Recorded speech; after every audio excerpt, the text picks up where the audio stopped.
নেতারা যদি থানা ঘেরাও করেন, নেতারা যদি পুলিশের গাড়ি ভাঙচুর করেন, থানায় গিয়ে তালা লাগিয়ে দেন, তাহলে সাধারণ মানুষ যাবে কোথায়? আমি এটাই বারবার চিন্তা করি যে আজকে সাধারণ মানুষ যাদেরকে ভোট দিয়ে একটা জায়গায় নিয়ে এলো, তারা যদি আজকে থানার ঘেরাও করে বা থানার এই ধরনের বিশৃঙ্খল অবস্থা তৈরি করে, মানে যারা নেতারা, যারা বিভিন্ন দলের সাপোর্টে রয়েছেন তারা, তাহলে সাধারণ মানুষের কোথায় যাওয়ার জায়গা? তুমি তো আজকে আমার যেটা প্রথম প্রশ্ন সেটা হচ্ছে যে আমরা তৃণমূল কংগ্রেসের জামানায় দেখেছিলাম প্রাক্তন মুখ্যমন্ত্রী মমতা ব্যানার্জি ভবানীপুরে গিয়ে রীতিমতো থানাতে গিয়ে আক্রমণ করছে, সেখান থেকে মানে বেঞ্চের তলা ঢুকে যাচ্ছে পুলিশ, এরকম আমরা দেখেছি। তো এখন আমরা যেটা দেখছি যে ইন্টালি থানাতে বিজেপির গোষ্ঠীদ্বন্দ্বতে দেখা গেল যে থানাতে মানে তালা লাগিয়ে দেওয়া হলো, ঘন্টার পর ঘন্টা পুলিশ বসে আছে, কোনো কাজ করতে পারেনি। আজকে আমরা দেখতে পাচ্ছি পীযূষ কানাডিয়া তিনি নারায়ণপুর থানা ঘেরাও করেছে, সেখানে পুলিশকে আইসিকে রীতিমতো গালাগাল করছে, বলছে বাইরে বেরো তো দেখে নিচ্ছে।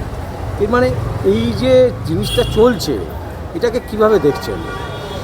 না, এটা হচ্ছে একটা ট্রেন্ড।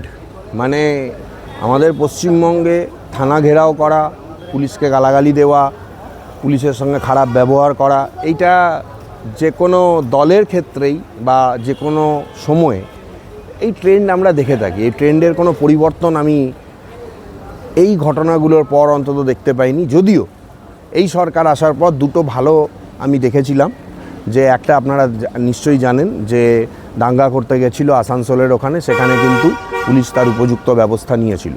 আমি চাই মুখ্যমন্ত্রী, পুলিশের যিনি পুলিশ মন্ত্রী, তিনি এসে এটার ব্যবস্থা নিক, কারণ তিনি তো বিধানসভায় দাঁড়িয়ে অনেক কিছু কথা বলেছিলেন যে পুলিশকে কোথাও কিছু যদি করা হয় ছাড়া হবে না, কেউ বলছে পার পেয়ে যাবে, তাহলে উনি নিশ্চয়ই এটার ব্যাপারে একটা ইনিশিয়েশন করবেন। কারণ একটা জিনিস আমার ভালো লেগেছে, বর্তমান যে দল আমাদের এই সময়ে এই রাজ্যের শাসন ব্যবস্থায় রয়েছে, তার রাজ্য সভাপতি বলেছেন যে বিধায়করাদেরও রেয়াত করা হবে না, তাহলে নিশ্চয়ই ব্যবস্থা নেওয়া হবে, আমাদের একটু সময় দিতে হবে। কারণ উনি দেখলাম একটা স্টেটমেন্ট দিয়েছেন পরশুদিন যে 106 দিন মাত্র হয়েছে, 100 দিন হয়েছে, 100 দিনে একটা সরকার কি এমন করে দেখাতে পারে? আসলে নেতারা যদি থানা ঘেরাও করেন, নেতারা যদি পুলিশের গাড়ি ভাঙচুর করেন, থানায় গিয়ে তালা লাগিয়ে দেন, তাহলে সাধারণ মানুষ যাবে কোথায়? আমি এটাই বারবার চিন্তা করি যে আজকে সাধারণ মানুষ যাদেরকে ভোট দিয়ে একটা জায়গায় নিয়ে এলো, তারা যদি আজকে থানার ঘেরাও করে বা থানার এই ধরনের বিশৃঙ্খল অবস্থা তৈরি করে, মানে যারা নেতারা, যারা বিভিন্ন দলের সাপোর্টে রয়েছেন তারা, তাহলে সাধারণ মানুষের কোথায় যাওয়ার জায়গা কোথায়? আমি তো বলছি নেতারাও বিক্ষোভ করতেই পারে, কোনো পুলিশের খারাপ লেগেছে তার জন্য বিক্ষোভ প্রতিরোধ হতে পারে, সেটা বিক্ষোভ হোক। হ্যাঁ, কিন্তু তালা দিয়ে দেওয়া, হ্যাঁ, এটা নিয়ে আমি মনে করি যে পুলিশ মন্ত্রীর অবশ্যই ব্যবস্থা নেওয়া উচিত, মুখ্যমন্ত্রীর ব্যবস্থা নেওয়া উচিত।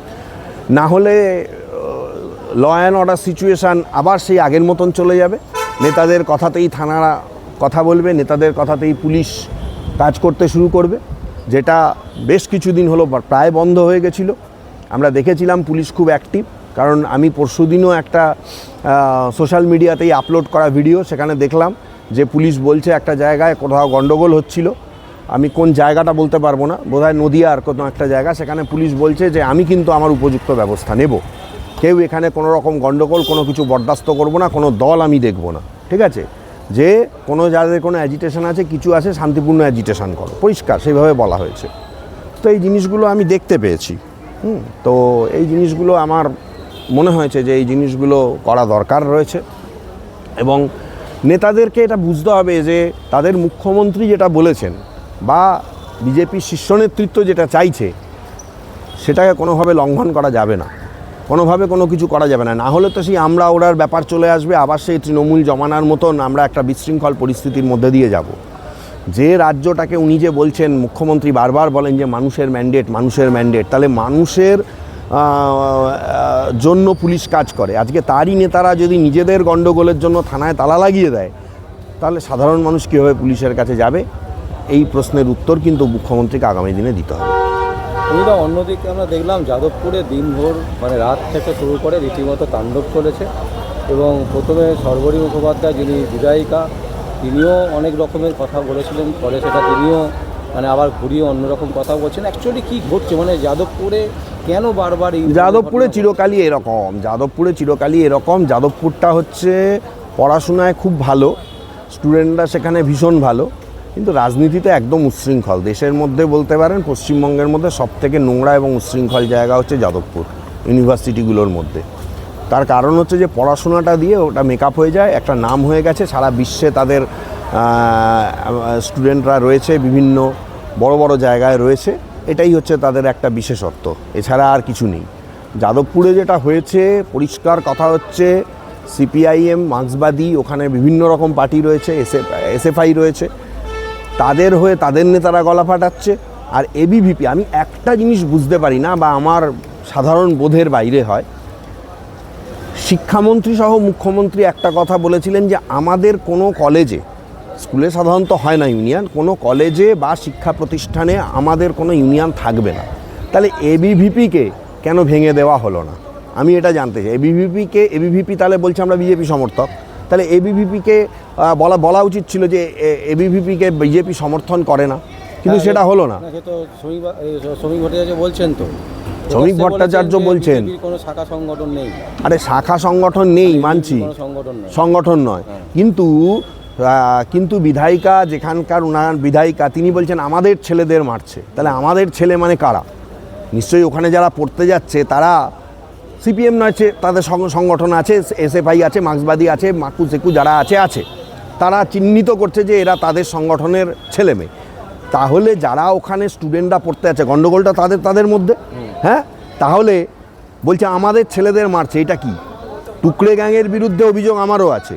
টুকরে গ্যাং বা যে কেউ আজকে দেশবিরোধী কথা বললে, আমি আজকে যে কোনো আমলে আগেও বলেছি, এখনও বলেছি, ভবিষ্যতেও বলবো, দেশবিরোধী কোনো কিছু আমি সমর্থন করি না। সেখানে ওই যে পাকিস্তানের জন্য যে মিছিল হয়েছিল, যেটা সজল ঘোষ আটকে ছিল, আমি সজল ঘোষের প্রশংসা করেছিলাম।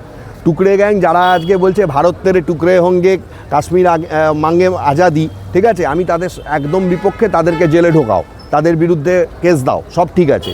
কিন্তু তুমি যখন বলছো যে তোমার কোনো শাখা নেই, যেখানে রাজ্য সভাপতি বলছেন, সেখানে বিধায়িকা তার ঘরের মধ্যে মানে হচ্ছে তার অফিসে যে ছেলেগুলো আসছে তাদেরকে বলছেন আমাদের এই ছেলেগুলোকে মেরেছে। আমাদের এই ছেলে মানে কারা? তাহলে শিক্ষা প্রতিষ্ঠানে আপনাদের ছেলে নিশ্চয়ই বাইরে থেকে আপনারা নিয়ে যাননি, তাহলে শিক্ষা প্রতিষ্ঠানে নিশ্চয়ই আপনাদেরও সংগঠন রয়েছে, মুখে আপনারা যাই বলুন, তাহলে মুখ আর কাজের মধ্যে পার্থক্য হয়ে যাচ্ছে।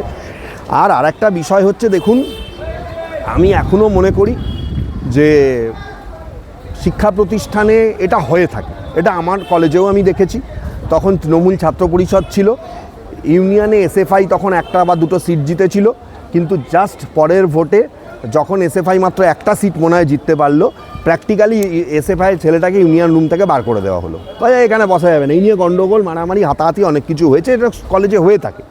এগুলোর জন্য পুলিশ অবধি যায় না, এগুলো কলেজেই মিটে যায়। কিন্তু যাদবপুরে এমন ঘটনা, আজকে সেটা নেতারা বলছেন, সিপিএমের নেতারা বলছে, বিজেপির নেতারা বলছে, এটা কি হচ্ছে? এটা যাদবপুরের গরিমাটাকে একদম মাটিতে মিশিয়ে দিচ্ছে। আজকে যাদবপুরের একটা বিশাল বড় নাম আছে, যাদবপুর থেকে আজকে কে না, আজকে বলুন না, আমারই ব্যাচের বন্ধুবান্ধব আজকে জার্মানিতে আছে যাদবপুর থেকে ইঞ্জিনিয়ারিং পাস করে, ঠিক আছে, আমি আরও অনেকের নাম আমরা বলতে পারি।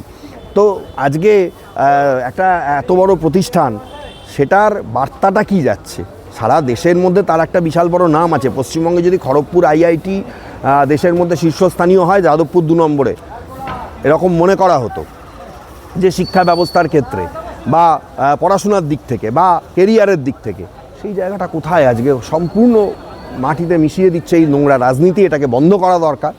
আর একটা বিষয় নিয়ে যাদবপুরে যেটা খুব গণ্ডগোল হচ্ছে, যে সিসিটিভি বসানো। অ্যাকচুয়ালি যাদবপুরে নোংরামোটা শুরু হয় সন্ধ্যেবেলার পর থেকে, এটা সেই 2024 সাল থেকেই ব্যাপারটা আরও বেশি খোলাসা হয়েছে, যখন সেই একটা ছেলেকে, আপনার হয়তো মনে আছে, যে রিগিং করে মারা গেছিলো ছেলেটা।